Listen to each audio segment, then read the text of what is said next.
Anies Baswedan, Sohibul Iman. Ini adalah dua sosok yang diusung oleh PKS tentunya untuk menjadi calon gubernur dan juga calon wakil gubernur Jakarta. Tapi tentunya PKS tidak bisa sendirian untuk melangkah dan juga mengantarkan pasangan ini.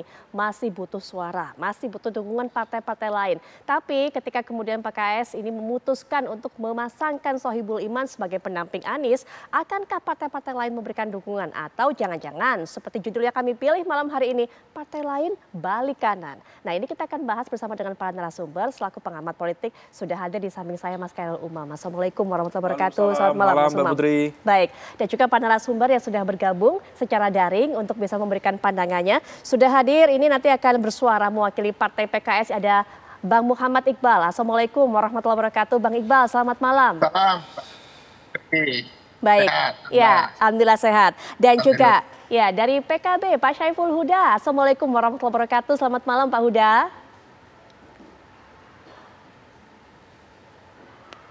Ya baik, kami coba menghubungi Pak Huda kembali. Dan berikutnya juga nanti akan memberikan pandangannya juga selaku pengamat politik Prof. Burhanuddin Muhtadi. Assalamualaikum warahmatullahi wabarakatuh. Selamat malam Prof. Waalaikumsalam, Putri. Waalaikumsalam. Apa kabar? Alhamdulillah baik Prof. Baik, sebelum nanti kita akan lanjutkan pembahasan, kita akan lihat terlebih dahulu bagaimana sebenarnya sambutan ataupun juga pernyataan, jawaban yang disampaikan oleh Anies Baswedan melihat dipasangkan dirinya dengan Sohibul Iman diajukan oleh PKS. Ini dia. Assalamualaikum warahmatullahi wabarakatuh. Saya saat ini sedang dalam perjalanan, karena itu izinkan menyampaikan rekaman inti, menyampaikan rasa terima kasih dan apresiasi atas sikap PKS hari ini yang tadi disampaikan oleh Bapak Presiden. Insya Allah sekembalinya ke tanah air, kami akan segera berkomunikasi dengan pimpinan PKS untuk membahas langkah-langkah lebih jauh untuk tindak lanjut ke depan. Begitu juga dengan pimpinan-pimpinan partai yang lain. Kita sudah berjuang bersama-sama di Jakarta maupun di tingkat nasional bersama PKS. Insya Allah kita berjuang bersama-sama ke depan. Alhamdulillah sesudah PKB dan PKS, insya Allah akan ada partai-partai lain yang mau berjuang bersama untuk mengembalikan Jakarta menjadi kota yang maju kotanya, bahagia warganya. Salam ta'zim untuk seluruh keluarga besar PKS. Assalamualaikum warahmatullahi wabarakatuh. Kita sudah dengarkan apa yang disampaikan oleh Anies Baswedan. Bang Iqbal, baik Bang Iqbal masih bersama dengan kami? Sepertinya masih ada kendala, nanti kita akan hubungi kembali. Tapi Mas Umam, bagaimana melihat pernyataan Pak Anies? Apakah kemudian Pak Anies ini memang sudah menyatakan iya, artinya jawabannya bersedia untuk dipasangkan dengan Sohibul Iman, atau sebenarnya masih berpikir, masih melangkah dengan partai-partai atau membuka kemungkinan sebesar-besarnya? Karena yang dikatakan bukan hanya berbicara lebih lanjut dengan PKS, tapi juga ada partai-partai lainnya akan diajak berbicara juga. Ya tentu pertama tentu itu menjadi sebuah kabar baik bagi Mas Anies, karena bagaimanapun juga PKS sebagai jawara dari Pileg 2024 yang lalu di DKI Jakarta memberikan dukungan yang sebelumnya memberikan nama Pak MSI, Pak Sohibul Iman sebagai representasi dari kontestan dari PKS. Nah kalau misal kemudian dikawinkan, tentu ini bisa dibaca sebagai sebuah upaya untuk mengamankan langkah dari PKS. Karena bagaimanapun juga dengan kekuatan terbesar maka layak untuk mendapatkan porsi itu. Dan tampaknya PKS itu ada semacam trauma. Karena ada momentum dulu di mana ketika terjadi kekosongan posisi Wagub di DKI Jakarta, sepertinya teman-teman PKS itu memiliki ekspektasi besar untuk mendapatkan itu. Tetapi kemudian lepas karena dinamika di belakang layar ya. Nah oleh karena itu ini menjadi wake up call bagi PKS untuk kemudian mengunci langkah dari Mas Anies. Nah adapun kemudian yang bisa dilakukan adalah mencoba untuk mengamankan melalui proses komunikasi sekaligus juga kompromi dan negosiasi dengan partai-partai politik yang lain. Nah salah satu yang kemudian tampaknya sudah memberikan sinyal positif tentu adalah mantan koalisi perubahan. Ada Partai Nasdem dan juga dari PKB.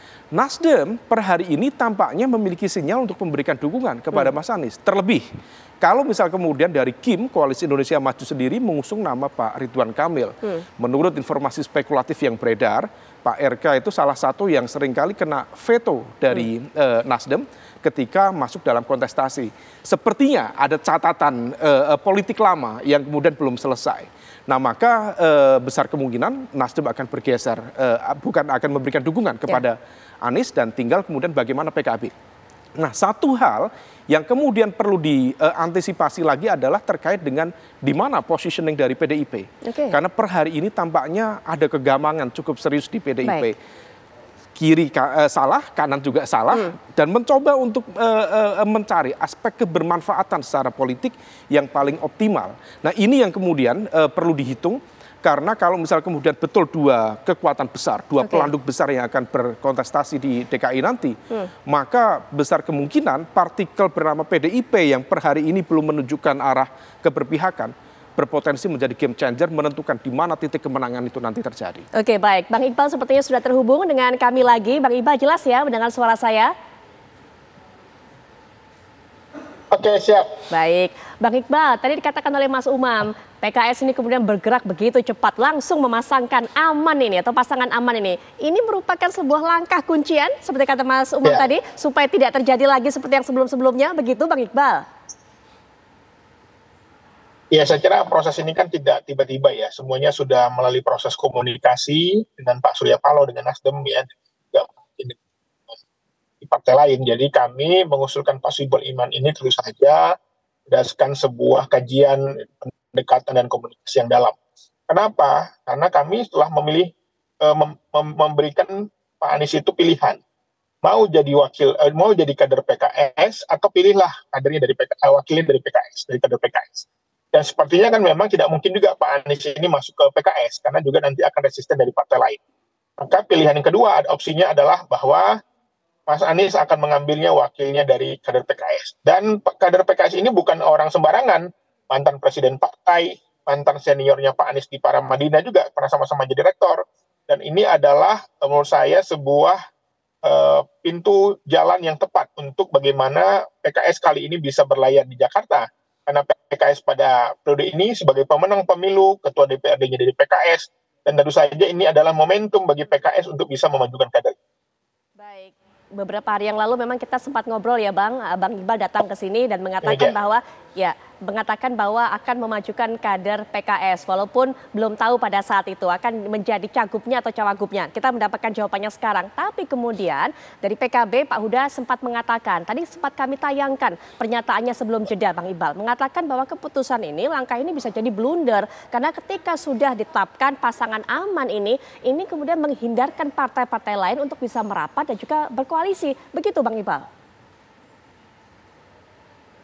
Ya, saya kira wajar saja ya, semuanya tergantung dari Mas Anies, apakah beliau akan menerima dengan begitu saja usulan dari PKS.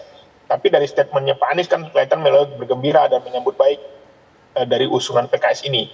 Jadi kalaupun teman-teman PKB ingin bergabung, PDI ataupun dari partai lain, saya kira boleh-boleh saja.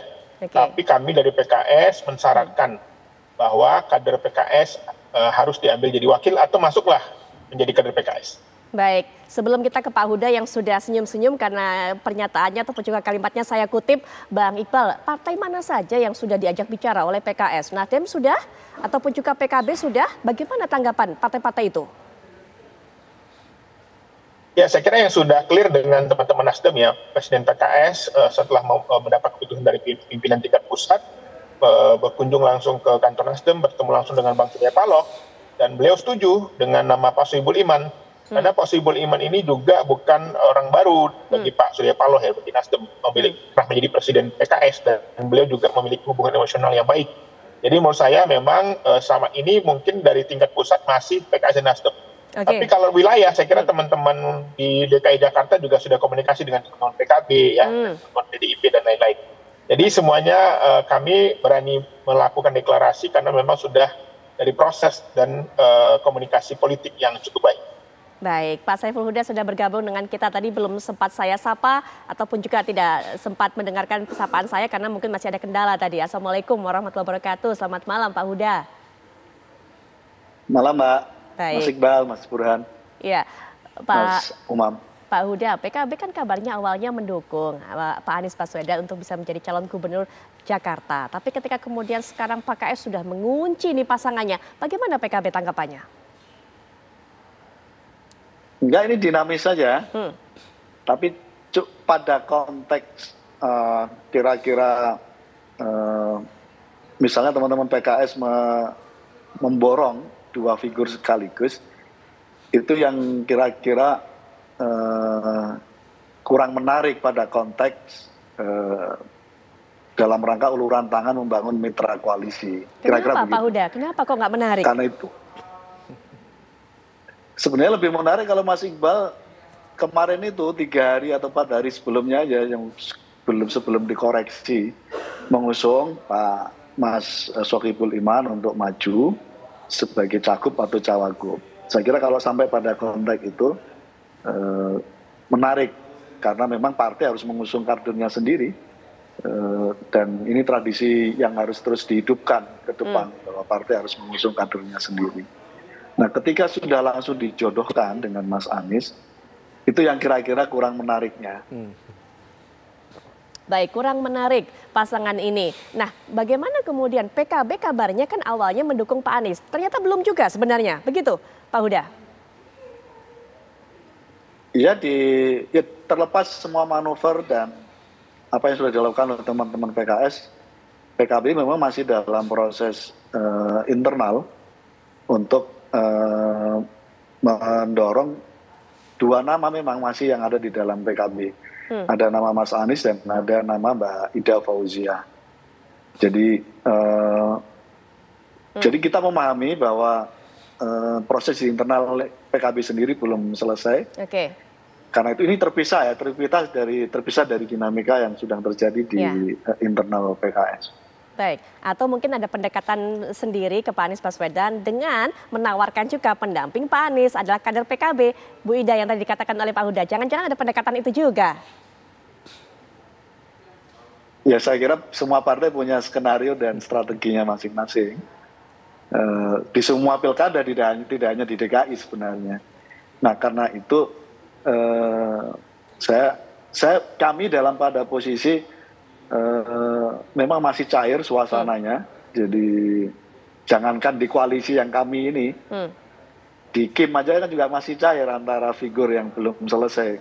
Baik. Apakah Ridwan Kamil akan maju atau tetap di Jawa Timur gitu, di Jawa Barat misalnya. Jadi semua dinamis. Tentu kira-kira begini, tentu pada konteks komunikasi publik menurut saya menjadi penting, terlebih-lebih di Jakarta memang belum ada satupun partai yang punya golden ticket. Jadi menjaga fatsun politik dengan memegang konfigurasi kursi itu menjadi penting. Baik, Prof. Burhan, langsung saja apa dampaknya ketika PKS mengumumkan pasangan aman ini? Apakah membuat kemudian partai-partai lainnya begitu berhitung untuk mundur ataupun juga balik kanan, atau sebenarnya bagaimana dampaknya? Respon dari PKB terkait dengan manuver PKS belakangan ini. Jadi jelas Mas Saiful Huda itu menilai positif langkah PKS ketika mencalonkan Sohibul Iman sebagai calon gubernur. Dan terkesan menyayangkan mengapa sikap politik tersebut dikoreksi terlalu cepat dengan mengusung pasangan baru, di mana Mas Sohibul Iman diturunkan kelasnya dari cagup menjadi cawagup Anies Baswedan. Jadi ini menunjukkan sekali lagi betapa dinamika di tingkat elit itu sangat cair. Ya, Mas Saiful bahkan di sebuah media online mengatakan pengumuman Anies Sohibul Iman oleh PKS justru menutup pintu buat partai lain untuk bergabung. Jadi lagi-lagi ini satu indikasi kuat bahwa apa yang disampaikan oleh PKS beberapa waktu lalu terkait dengan pasangan aman ini ternyata belum cukup aman. Pasangan aman yang belum cukup aman, terutama di tingkat elit juga di tingkat massa. Di tingkat elit karena bagaimanapun Nasdem meskipun dikutip memberikan dukungan pasangan aman ini, tetapi sampai sekarang kita belum mendengar statement Nasdem di tingkat publik. Dan tentu saja bukan sekedar statement di tingkat publik, Putri. Dukungan Surya Paloh terhadap paket aman ini itu harus diwujudkan dalam tanda tangan Ketua Umum dan Sekjen di KPUD dalam konteks pendaftaran. Dan itu masih panjang. Jadi makanya saya mengatakan pasangan aman belum cukup aman, karena bisa saja berubah karena proses politik di tingkat elit itu masih sangat dinamis, termasuk kemungkinan-kemungkinan lain seperti yang diutarakan oleh elit PD Perjuangan, yaitu munculnya Anies Sohibul Iman membuka skenario PD Perjuangan untuk menggandeng PKB. Dan kalau itu terjadi, kemungkinan Pilkada Jakarta nanti akan terjadi dalam 3 poros. Oke, baik. Bang Iqbal, setelah jeda silakan ditanggapi. Karena kalau Pak Huda bilangnya nggak menarik ini pasangan aman. Kalau Prof. Burhanuddin juga mengatakan ini pasangan aman yang nggak aman. Nanti Mas Mom juga bisa berikan tanggapan setelah jeda. Kami akan kembali melanjutkan perbincangan sesaat lagi.